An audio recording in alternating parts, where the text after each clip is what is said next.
Alors j'ai quitté l'école en première générale, décrochage suite au Covid. En fait, je voulais directement intégrer une formation, parce que je savais déjà ce que je voulais faire. Travailler dans l'aéronautique, plus en vente, tout ce qui était billetterie, etc., en agence de voyage ou en compagnie aérienne. Et du coup, ce qui a bloqué, c'est que j'ai pas de diplôme déjà, donc je suis pas allée jusqu'au bac. Et que du coup, par rapport au Covid, mon passeport est expiré, toutes les démarches administratives étaient bloquées. Je suis restée 1 an sans pièce d'identité, sans passeport, sans papier quoi. Comment tu l'as vécu cette période-là ? Mal, trop mal. En fait, je me suis remis en question, je me suis dit, j'ai arrêté l'école, j'ai plus de papier, je vais faire quoi ?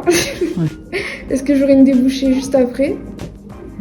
Ouais, j'étais perdue. Comment t'as fait pour te raccrocher à quelque chose ? Qui t'a aidé ? Ben justement, en fait, moi je me suis dit, la seule option là, c'est d'attendre mes 18 ans. Parce qu'à mes 18 ans, en fait, j'allais avoir un titre de séjour, enfin bref, compliqué. Et du coup, il y a la mission locale qui m'a contactée, qui m'a fait l'OF, je crois que ça s'appelle. L'obligation de formation. L'obligation de formation pour les jeunes de 16 à 18 ans. Donc j'ai été convoquée à la mission locale.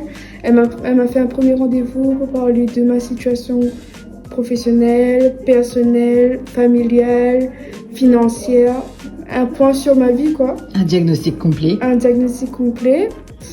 Et elle m'a bien fait comprendre aussi que en France, les jeunes jusqu'à 18 ans, ils étaient obligés d'avoir une activité professionnelle. Donc suite à ça, elle m'a proposé le dispositif Tip Top Challenge. En 2 mots, c'était quoi Tip Top ? Tip Top Challenge, au début, j'ai pas compris c'était quoi. Franchement, j'ai pas compris c'était quoi. J'ai pas du tout accroché au premier rendez-vous. Je lui ai dit très sincèrement, j'ai dit ça m'intéresse pas.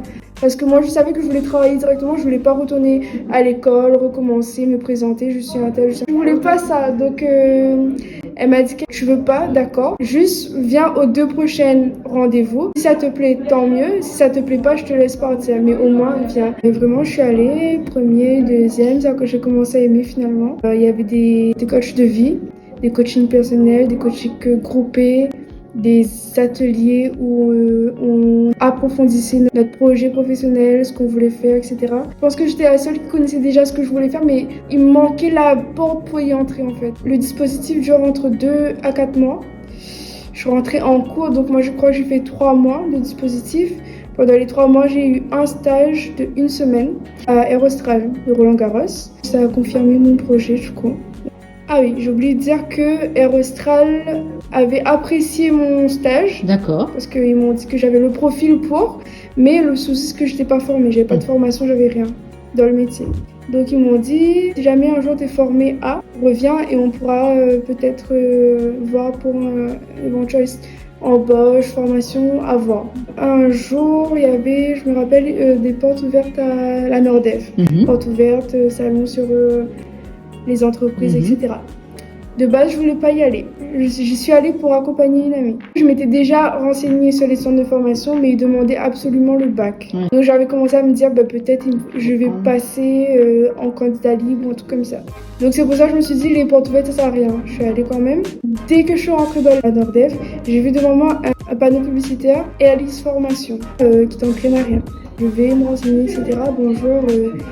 Je veux savoir est-ce qu'il y a besoin absolument du bac pour effectuer la formation. Non, il n'y a pas de souci. Du moment que vous êtes motivé, c'est ok, il n'y a pas de souci. Vous pouvez vous inscrire sur Internet. Ok, je vais essayer pour voir, mais j'y croyais pas du tout. Du coup, je me suis inscrite en ligne. Ils ont été très actifs. Ils m'ont dit ok, d'accord, on te met sur une session pour faire un entretien en visio. Entretien qui va définir si tu es prise ou pas parce que c'était sélectif quoi. Entretien qui s'est bien passé. J'ai parlé de mon stage à Aérostral, je lui ai dit que c'est ce que je veux faire, quoi, je veux faire ça. 1 mois après, j'ai la réponse par mail. Félicitations, vous avez été retenu à formation conseiller vendeur en voyage. Donc l'aventure a commencé là. Ça fait 1 an que je fais ça. Pour vous dire comment c'est sélectif, je suis arrivée le premier jour en formation. On était 11. J'étais la plus jeune, 18 ans. La plus âgée avait 32 ans. J'étais vraiment le bébé de la classe. J'ai cherché une entreprise, j'ai trouvé. Et ça fait 1 an maintenant que je travaille en agence de voyage. Chez qui ? Chez Destination Voyage Réunion. Donc je signe mon CDI finalement en janvier. Okay.